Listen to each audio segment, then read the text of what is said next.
Είσαι πρώτα ο κύριος Γκυριώτης. Ναι. Κύριε Γκυριώτη, 5 λεπτά είναι αρκετά? Όχι. Πόσο θέλετε? Θα είμαι σύντομος. Θα προσπαθήσω να το συντομεύσω όσο μπορώ. Θα βάλουμε ένα πλαίσιο. Με ανοχή. Σας βάζω 5 λεπτά με ανοχή. Εγώ 7,5 πρέπει να φύγω, έτσι σας το λέω. Ανεκτικός είμαι. Λοιπόν, καταρχάς, ούτε δικό μας ούτε δικό σας. Το θέμα της πόλης φυσικά. Το θέμα της πόλης, και η πόλη το έχει βάλει επανειλημμένα στη λογική που οι σύλλογοι προτείνουν κιόλας. Χωρίς εμπαρματοποίηση του χώρου, γιατί και παλιότερα από ό,τι γνωρίζετε, αν γνωρίζετε, παρότι τα έχω προωθήσει εγώ στα mail όλων των Δημοτικών Συμβούλων τα θέματα πώς είχαν, έτσι, υπήρχε από το 10 πρόταση την οποία είχαν ψηφίσει τότε, εκτός από λίγους, είχαν ψηφίσει την πολεοδόμηση του κομματιού, έτσι, και την εμπορευματοποίηση του χώρου με δημιουργία πάρκινγκ μέσα εκεί που είναι τώρα το παραχωρημένο κομμάτι της Νεαπόλεως σαν πάρκο, και τα σχέδια για μεγάλη επέκταση του καφέ και του γηπέδου. Γιατί δεν συζητάμε επί αυτής της εισήγησης? Λοιπόν, Δήμαρχε, κάνω την τοποθέτησή μου για να σας αποδείξω ότι, καταρχάς να πω ότι και τότε το έχετε ψηφίσει αυτό, άρα έχει σημασία με τη σημερινή πρόταση. Κάναμε μία εισήγηση, γιατί δεν συζητάμε επί αυτού? Μην χάνεις την ψυχραιμία σου, κάνε λίγο υπομονή. Δεν χάνω καμία ψυχραιμία. Διακόπτης τώρα και δήμαρχος και διακόπτη δεν του ταιριάζει κιόλας. Λοιπόν, δεύτερο, τώρα έχεις λόγους να φωνάξεις λίγο, μια στιγμή. Λοιπόν, άρα το θέμα δεν είναι ποιος το φέρει, γιατί άμα ήθελε η Δημοτική Αρχή θα το είχε φέρει όλο τον καιρό. Εξάλλου δεν είναι κάτι που ήρθε ξαφνικά εχθές, όταν οι προσκλήσεις είναι ανοιχτές και κανείς δημοτικός σύμβουλος της πλειοψηφίας και της διοίκησης δεν ήρθε σε μία συνεδρίαση των... Περιμένετε, θα πω κύριε Τζόκα, μην αγχώνεσαι. Μια στιγμή. Μην αγχώνεσαι. Αγχωμένος σε βλέπω και εσένα. Παρότι, ναι.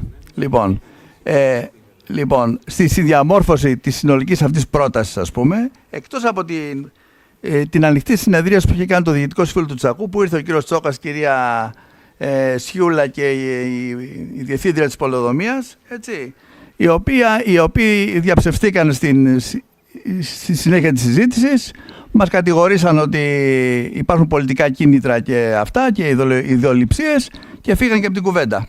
Λοιπόν, παρόλα αυτά, έτσι, όταν στη Δημοτική Επιτροπή της προηγούμενης Πέμπτης ήρθα και παραβρέθηκα στη συνεδρίασή της και έβαλα το ζήτημα, λέω, γιατί δήμαρχε δεν τόσο καιρό, ένα μήνα κλείσαμε και δεν απαντάτε, ένα τηλέφωνο δεν απαντάτε στο έτοιμο που έχουν κάνει 22 σύλλογοι της πόλης και φορείς. Έτσι, η απάντηση ποια ήταν? Όχι, αυτό το είπες στο διάδρομο. Είπες, μαγνητοφωνημένα αυτά. Έτσι, από μαγνητοφωνημένα είναι αυτά. Είπες λοιπόν αυτό λεξί, εσείς που λέτε ψέματα για 500 απεύκα και λαϊκίζετε. Συγγνώμη, μη λέμε ψέματα. Εσύ είπα και όχι εσείς. Εσύ προσωπικά που υπολογίζεις ως μαθηματικός. Ναι. 500 μέτρα επειδή είσαι μαθηματικός. Επειδή λοιπόν. Κύριε Κιζιώτη, ακούστε, εδώ πέρα σας παρακαλώ πολύ να μην λέμε ανακρίβειες. Να λέμε, όχι, μην κάνουμε και συζήτηση καφενείου. Να λέμε, εδώ πέρα σας παρακαλώ πολύ να λέμε πράγματα που έχουν γίνει. Πραγματικά γεγονότα. Επειδή λοιπόν υπάρχουν απομαγνητοφωνημένα αυτά και θα δοθούν και στη δημοσιότητα έτσι κι αλλιώς, θα τα πάρω. Λοιπόν, τα έχω ζητήσει δηλαδή κιόλας. Λοιπόν, αναφέρθηκε λοιπόν ότι λαϊκίζουμε, ότι κάνουμε αυτό, ότι κάνουμε υπερβολές και ξέρω εγώ τι, και θέλετε να κουβεντιάζουμε κιόλας. Αυτή είναι η απάντηση. Η οποία στο τέλος δηλαδή της συνεδρίασης ήταν παρόντες και ο κύριος Σταθόπουλος ήταν παρόν και λοιπά στη συνεδρίαση. Στο τέλος στο διάδρομο όταν βγήκαμε, βγήκε για και μου λες, βρε Αντρέα, δεν πήρες κανένα τηλέφωνο? Τι είναι προσωπικό θέμα, του λέω, σε πάρω τηλέφωνο. Το θέσαμε. Εσύ που το έχεις λοιπόν την αίτησή μας, πώς δεν μας πήρες ένα τηλέφωνο να μας πεις, όπως με πήρες την Δευτέρα το μεσημέρι, ότι υπάρχει εισήγηση και λέει τα ίδια που λέτε κι εσείς και δεν λέει καθόλου τα ίδια από αυτά που λέμε εμείς? Άρα λοιπόν αυτό όσον αφορά τη διαδικασία. Θα μου πείτε, και γιατί δεν το έφερε το θέμα το δικό μας, αλλά έφερε αντιεισήγηση κατά τη γνώμη σας? Γιατί όταν φτάνουμε στο τέλος της ψηφοφορίας, θα ψηφίζετε, αγαπητοί σύμβουλοι απέναντι? Θα ψηφίζετε την πρώτη της Επιτροπής? Μα η πρώτη της Επιτροπής είναι σε αντίθεση με το σχέδιο της πολεοδόμησης της ΠΕ3. Είστε εκτεθειμένοι. Άρα δεν μπορείτε κιόλας να το συμπεριλάβετε. Μπορείτε να το συμπεριλάβετε κιόλας. Άρα λοιπόν το θεωρώ το θέμα λοιπόν της αίτησής μας ανοιχτό. Έτσι. Και φεύγω από αυτό το κομμάτι. Πάμε λοιπόν λίγο παρακάτω τώρα. Έτσι, γιατί είναι σε αντίθεση η εισήγηση του Δημάρχου με την εισήγηση της Επιτροπής των Συλλόγων? Γιατί οι σύλλογοι λένε θέλουμε το σύνολο του χώρου, χωρίς καμία παρέμβαση σε αυτό επάνω. τα κτίρια και η επιστημονική αποστολή που έχει το προσωπικό του Υπουργείου να παραμείνουν εκεί ως έχουν και να δουλεύουν οι άνθρωποι κανονικά τη δουλειά τους. Έτσι. Και το υπόλοιπο όλο το κομμάτι να ανοιχτεί στην πόλη, γιατί η πόλη είναι αποκλεισμένη από τον ημιτό, με διαρκείς παραχωρήσεις όλων των εκτάσεων, όλη της πρόσωψης δηλαδή, όλη της επαφής με τον ημιτό. Άρα λοιπόν όντως το αίτημα είναι πάνδημο, είναι πολύχρονο και ήταν πάντα διατυπωμένο έτσι. Για να θυμίσω λοιπόν και στον κύριο Μιλονάκη ότι και αυτός το είχε ψηφίσει όταν το είχαμε φέρει σαν λαϊκή συσπήρωση το 23 και καθόταν κάπου εκεί, επί Ζορμπά δηλαδή, και το ψήφισατε όλοι. Ομόφωνα, πλην ενός λευκού και μιας αποχής του κύριου Μουστόγιαννη, αν θυμάμαι καλά. Άρα λοιπόν το ζήτημα έτσι έμπαινε πάντα. Τώρα τι έγινε.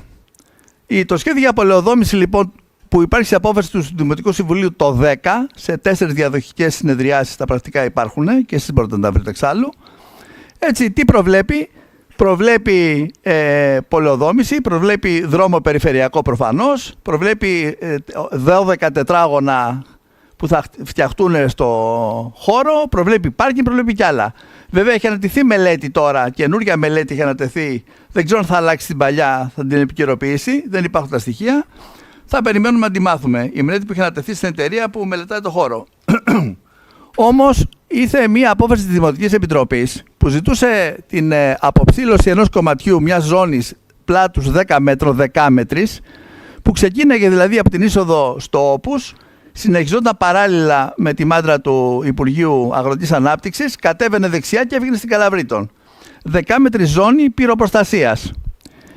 Αν έχετε, όλοι έχουμε υπόψη μια φωτιά πως τρέχει, 10 μέτρη ζώνη μέσα στο δάσος είναι αστιότητα. Όταν ξέρετε πολύ καλά ότι τα 60 μέτρα, τα 80 μέτρα πλάτους της Εθνικής Οδού, η φωτιά και με παραταγμένα τα πυροσβεστικά κατά μήκος, η φωτιά την πέρασε και έφτασε μέχρι το Χαλάντρι. Τα 10 μέτρα λοιπόν είναι αστιότητα. Όταν το διάβασα λέω, μάλλον κάτι άλλο πρέπει να υπάρχει εδώ πέρα.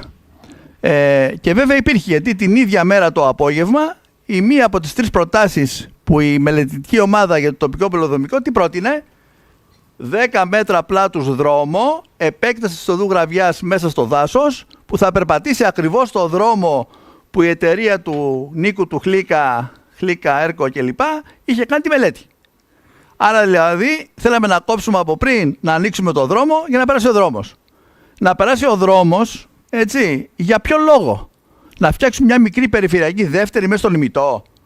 Να εκτονώσουμε την κίνηση της πόλης στη Διαμπερή?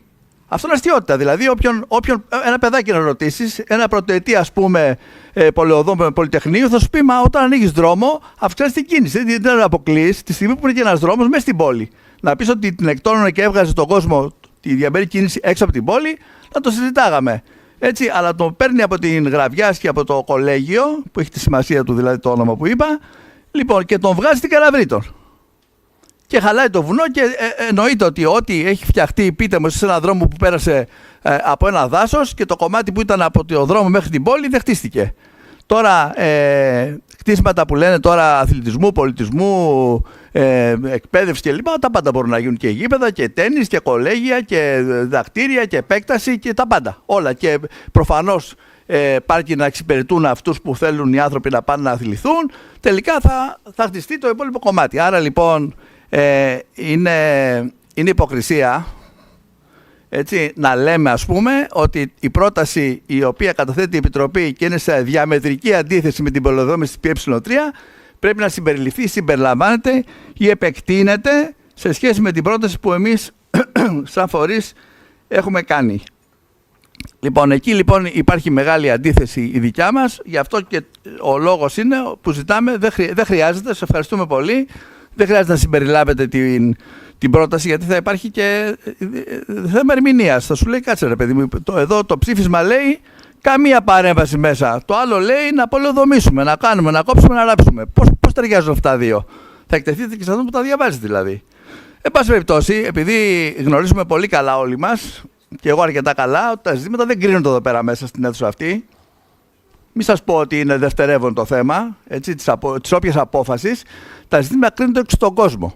Και ο κόσμος είναι 22 σύλλογοι φορείς και άλλοι ακόμα που έρχονται και συζητάνε και συμπαραστέκονται και θα συμμετέχουν στην πορεία. Έτσι, η Επιτροπή έχει πάρει την απόφαση να ανοίξει το θέμα και να φρενάρει την παράλογη αυτή διαδικασία και σκέψη και σχέδιο της πολεοδόμησης. Ετοιμάζουμε για 1η του Φλεβάρη, το έχετε μάθει φαντάζομαι προφανώς, αυτό το έχουμε δημοσιοποιήσει, για 1η του Φλεβάρη μεγάλη συγκέντρωση στο χώρο, στο δεύτερο γυμνάσιο, εν πάση περιπτώσει, όπου θα τοποθετηθούμε συνολικά. Το θέμα δεν θα μείνει έτσι δεν θα προχωρήσει ουσιαστικά. Άρα λοιπόν επανέρχομαι στη διαδικαστική πρόταση για να μην εκτεθεί και ο Πρόεδρος. Εγώ ζητάω λοιπόν και στο τέλος της διαδικασίας, Πρόεδρε, έτσι, να πεις ότι το θέμα της αίτησης που έχουν κάνει 22 φορείς θα ληφθεί υπόψη και θα μπει κάποια στιγμή στο επόμενο Συμβούλιο όπως ο νόμος ορίζει, γιατί είσαι εκτεθειμένος δηλαδή, όχι μόνο νομικά, εννοείται ηθικά, δεν το συζητάω τώρα, έτσι, γιατί μιλάμε 50 χρόνια σε αυτή την αίθουσα και τέτοιες αντιμετωπίσεις και τέτοια προσβολή δεν πρέπει να υπάρχει ποτέ. Έτσι, αποσύρετε λοιπόν το κομμάτι το δικό μας της δικιάς μας πρότασης, κρατήστε το πάνω στα χαρτιά σας και ετοιμαστείτε να το φέρετε σε επόμενο Δημοτικό Συμβούλιο και να ενημερωθούμε, σας παρακαλούμε, γι' αυτό επίσημα, γιατί ο δρόμος της αποκεντρωμένης είναι πολύ κοντά. Ευχαριστώ.